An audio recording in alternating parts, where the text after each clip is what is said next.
Hi, I'm Michael Foster, and this is the story of how I learned that sometimes the biggest betrayals lead to the sweetest victories. You see, in business, just like in family, the person you trust the most can be the one plotting your downfall. But they often forget to check what's really beneath their feet before they push you off the cliff. Let me take you back to where it all began. Foster Technologies wasn't always the $100 million company it is today. 15 years ago, it was just a struggling consulting firm my father had built from scratch. Dad was brilliant with technology but terrible with business. By 2010, we were 3 months away from bankruptcy, and my father's health was failing under the stress. I was 25, fresh out of business school, while my older brother James was 30 and already a familiar face in the local nightlife scene. Dad had always favored James, the charming firstborn who could talk his way out of anything. But charm doesn't pay the bills, and James's party lifestyle had already cost the company several major clients. I still remember that rainy Tuesday when I found Dad slumped over his desk, tears in his eyes, looking at our latest financial reports. "It's over, Michael," he whispered, his voice broken. "Everything I built. I'm going to lose it all." Something in me snapped that day. I couldn't watch my father's dream die, even if he'd always seen me as second best. While James was out spending company money at exclusive clubs, I started working 18-hour days. I learned every aspect of the business, met with every client, reviewed every contract. Mom worried about me. "Michael, you need to rest," she'd say, bringing dinner to my office at midnight. "You can't save the company by yourself." But that's exactly what I did. The first year was brutal. I restructured our debt, cut unnecessary expenses, including James' entertainment budget, and personally visited every major client we'd lost. Many slammed their doors in my face, but I kept coming back. Persistence pays off. By the end of that year, we were breaking even. James found it hilarious. Look at little Mikey playing businessman, he'd mock whenever he bothered to show up at the office. "Dad's still going to put me in charge, I'm the oldest." I ignored him and focused on work. Over the next 5 years, I transformed Foster Technologies from a simple consulting firm into a full-service digital transformation company. We developed proprietary software solutions, expanded into cloud services, and built a reputation for excellence in the industry. The company grew exponentially. From $2 million in revenue, we hit $10 million, then $50 million, and finally crossed the $100 million mark last year. Our staff grew from 20 to over 500. We opened offices in 3 countries. Dad's health improved as the company flourished, but his favoritism didn't change. Every success was somehow attributed to James's leadership, even though he spent most of his time planning his next vacation. In family dinners, Dad would praise James' business acumen while I sat quietly going through quarterly reports on my phone. I didn't care about the credit. I cared about the company, our employees, and the legacy we were building. Besides, I had my own plans. What nobody knew, not even my father, was that I'd been carefully documenting everything over the years. Every decision James sabotaged, every client he lost, every dollar he wasted. More importantly, I've been quietly building relationships with our key clients, making myself indispensable to their operations. I also had another secret, one that would turn out to be crucial. During the company's darkest days, when we were nearly bankrupt, I'd used my own savings and taken out personal loans to keep us afloat. In exchange, I'd received shares. Lots of shares. The paperwork was buried in mountains of corporate documentation. But I legally owned 40% of Foster Technologies. Or at least I thought that would be enough to protect me. I couldn't have been more wrong. Last month, everything changed. Dad announced his retirement, and everyone expected him to name me as his successor. After all, I've been effectively running the company for years. Even James had been showing up to work more often, probably sensing the change coming. The shareholders' meeting was set for Friday afternoon. All major stakeholders were present, including our board members and key investors. I prepared a comprehensive presentation about our growth strategy for the next 5 years. Dad stood up to make his announcement. I noticed James smirking in his seat, but I didn't think much of it at the time. "Ladies and gentlemen," Dad began, "as you know, I'm retiring as CEO of Foster Technologies. This company has been my life's work, and choosing my successor was not an easy decision." He paused, looking around the room. But there's only one person who truly embodies the leadership qualities needed to take Foster Technologies to the next level. Someone who understands our family values and has the vision to lead us into the future. I sat straighter in my chair, ready to accept the responsibility I'd been preparing for all these years. My son, James Foster, will be taking over as CEO effective immediately. The room went silent. I felt like I'd been punched in the gut. But Dad wasn't finished. Furthermore, James has brought to my attention some concerning irregularities in our recent operations. It seems that certain individuals have been making unauthorized decisions and potentially compromising our company's integrity. James stood up, holding a folder. I'm afraid my brother Michael has been operating outside his authority, making promises to clients we can't keep, and potentially engaging in unethical practices. I couldn't believe what I was hearing. Every accusation was a twisted version of the truth. The very decisions that had saved and grown the company were being presented as reckless and unauthorized. Therefore, Dad continued, as my final act as CEO, I'm terminating Michael's employment with Foster Technologies, effective immediately. The security guards were already approaching my chair. James's voice dripped with fake sympathy. I'm sorry it had to end this way, little brother. But hey, maybe now you can get a life outside the office. The room erupted in whispers as I was escorted out, my key card deactivated, my access revoked. I could see the pity in some faces, the schadenfreude in others. But they had no idea what was coming. Because while James was plotting my downfall, he'd forgotten three crucial things. First, those unauthorized decisions were all properly documented and approved. Second, my 40% ownership stake wasn't as buried as they thought. And third, well, let's just say that when you spend 10 years building a company's technology infrastructure, you learn where all the bodies are buried, sometimes literally. As I walked to my car that evening, I pulled out my phone and sent a single text message to an old friend at the SEC. Then I went home and waited. Monday morning was going to be very, very interesting. Monday morning arrived with a thunderstorm, fitting weather for what was about to unfold. I sat in my home office, watching the clock tick towards 9 a.m. when James would be strutting into his new CEO office for the first time. The weekend had been interesting. Mom had called 17 times, leaving tearful voicemails about family unity. Dad hadn't called at all. James had been too busy celebrating at his favorite clubs. The photos were all over social media, including some questionable ones with the company credit card clearly visible on the table. I smiled, remembering how James always thought technology was beneath him.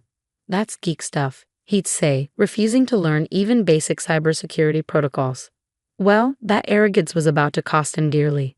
At exactly 9:15 a.m., my phone buzzed. A text from Sarah, my loyal executive assistant who James hadn't bothered to fire. Probably because he thought she just brought coffee. It's starting, her message read. I opened my laptop and connected to Foster Technologies' internal security feed. Yes, I still had access. When you build a system from the ground up, you always leave yourself a back door. The camera in the CEO's office showed James walking in, coffee in hand, ready to begin his reign. He sat in a leather chair, my chair, and pressed the power button on his computer. That's when the show began. Instead of the Windows login screen, a video started playing. It was security footage from 3 years ago, showing James in this very office, making a deal with our biggest competitor to sell them our client data. The audio was crystal clear. Of course I can get you their information, James's voice rang out. My idiot brother does all the work anyway. Just make sure the payment goes to my Cayman account. James frantically tried to turn off the monitor, but nothing worked. The video kept playing on every screen in his office, but that was just the beginning. His phone buzzed. The SEC had received an anonymous tip about insider trading, complete with documented evidence of James' illegal activities over the past decade. His private email started pinging with notifications. Somehow, all his confidential communications had been leaked to the board members. Down in the lobby, federal agents were walking through the front door.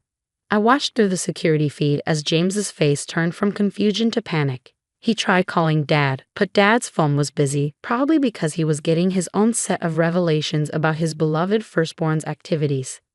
At 9:30 a.m., Sarah walked into James' office. Mr. Foster, she said calmly, the board members are requesting an emergency meeting. Also, there are some federal agents here to see you. James started sweating. Tell them I'm busy. Cancel everything and get it up here to fix these damn computers. Sarah smiled politely. I'm afraid that won't be possible. You see, the entire department just resigned. They sent a company-wide email explaining why. Something about loyalty to the person who actually built this company. What? They can't do that. We have contracts. Actually, Sarah placed a folder on his desk. They can. Their contracts were with a subsidiary company that holds all our intellectual property rights. A company that, as of this morning, is no longer affiliated with Foster Technologies. James's hands shook as he opened the folder. Inside was a simple document showing the ownership structure of Foster Innovation Labs, the subsidiary I'd quietly created years ago. The company that actually owned all our patents, software, and client contracts. And I owned 100% of it. But the clients, James stammered, have already been informed of the change in management. Most have already signed new contracts, directly with Foster Innovation Labs. It seems they prefer working with the person who actually handled their accounts all these years. The color drained from James's face as he finally understood. Every piece of technology that made Foster Technologies valuable, every client relationship that kept it profitable, every key employee who made it run. They were all loyal to me. He'd stolen an empty shell. The office door opened again. 2 FBI agents walked in, followed by Mr. Patterson, our chief legal counsel. James Foster, one agent said, we need to ask you some questions about certain financial transactions. You can't do this, James shouted, looking wildly around the room. I'm the CEO. I'm in charge here. Mr. Patterson cleared his throat. Actually, about that, he pulled out another document. The board just concluded an emergency meeting. Given the circumstances, they voted to remove you as CEO, effective immediately. They can't do that. You own shares in Foster Technologies, Mr. Patterson corrected. A company that, as of 9 o'clock this morning, has no intellectual property, no major clients, and no core development team. I believe the stock price reflects that reality. James lunged for his computer, probably to check the stock ticker. But of course, his screen was still playing videos of his various illegal activities over the years. As James was escorted out of the building by federal agents, his designer suit wrinkled and his face ashen, I sent one final company-wide email from my remote access. To all remaining Foster Technologies employees, you have a choice. Stay with a sinking ship or join us at Foster Innovation Labs, where innovation and integrity actually mean something. Your jobs are secure, your benefits will be better, and most importantly, your hard work will be respected. Within an hour, 90% of the staff had accepted the offer. But my revenge wasn't complete yet. There was still the matter of dear old Dad's retirement fund. The fallout was spectacular. Within 24 hours, Foster Technologies stock had plummeted 70%. News of James' arrest made headlines in every major business publication. Tech CEO arrested on multiple fraud charges. Foster Technologies in freefall as scandal erupts. But I wasn't done yet. 3 days after James's arrest, I sat in my new office at Foster Innovation Labs headquarters, a modern building I'd secretly purchased 6 months ago. Sarah walked in with a familiar face. Dad's financial advisor, Mr. Goldman. He's been calling nonstop, Mr. Goldman said, looking uncomfortable. Ever since he realized that his retirement fund is worthless, I finished for him, because he invested everything in Foster Technologies stock. Dad had always bragged about having skin in the game, keeping his entire retirement portfolio in company shares. It was poor financial planning, but he'd never listened to advice about diversification. Now those shares were worth pennies on the dollar. Your father is desperate, Mr. Goldman continued. Mrs. Foster, your mother, she's worried they might lose the house. I leaned back in my chair, thinking about all the times Dad had dismissed my warnings about James's behavior. All the times he'd attributed my success to luck rather than hard work. Set up a meeting, I finally said. Tomorrow, 10 a.m., here. The next morning, my parents arrived at Foster Innovation Labs. Mom looked like she'd been crying. Dad looked like he aged 10 years in a week. They sat across from me in the visitor chairs, the same model as the ones Dad used to make me sit in while he lectured me about real leadership. Son, Dad began, his voice shaking. I know I made mistakes. Mistakes? I interrupted quietly. You let James destroy evidence of his crimes. You helped him embezzle company funds. You were complicit in fraud that hurt our employees, our clients, and our shareholders. I didn't know. He tried to protest. You knew. I cut him off. You just didn't care. Because James was your golden boy, and I was just the backup plan. Mom started crying softly. I handed her a tissue. But that's not why you're here, I continued. You're here because you're broke. Because the company shares that were supposed to fund your retirement are worthless. Dad slumped in his chair. Michael, please, we're family. Family? I smiled without humor. Was I family when you let James take credit for my work? Was I family when you fired me in front of the entire company? I pulled out a folder. I learned that dramatic revelations were more effective with proper documentation. Here's what's going to happen. Foster Innovation Labs will buy back your shares in Foster Technologies at their original purchase price. Their eyes widened with hope. But, I continued, there are conditions. First, you both sign a non-disclosure agreement about James' activities. Second, you retire, quietly, to that house in Florida you always talked about. Third, you stay out of my business. Completely. You do that for us, Mom whispered. Not for you, I corrected, for the scared 12-year-old boy who used to believe his father hung the moon. He deserved better than what you gave him. Dad started to speak, but I held up my hand. One more thing. The money comes with a trustee, someone who'll make sure you don't gamble it away on another one of James's schemes. Monthly allowance, investment restrictions, the whole package. You don't trust us, Dad said sadly. You taught me that lesson very well. I signed the papers. As security escorted them out, Dad turned back one last time. I was wrong about you, son. You're a better businessman than I ever was. No, Dad, I replied. I'm just better at remembering who my real enemies are.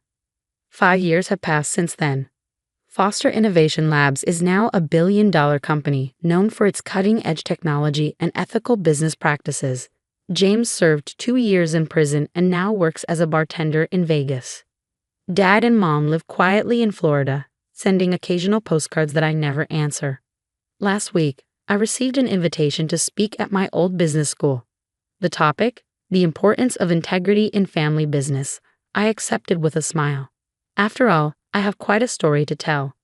Sometimes the best revenge isn't destroying your enemies. It's building something so successful that they have to live with the knowledge that they bet on the wrong horse.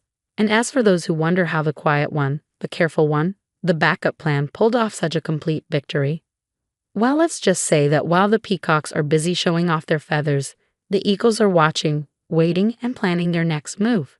Because in business, just like in life, it's not about who starts at the top. It's about who's still standing when the dust settles.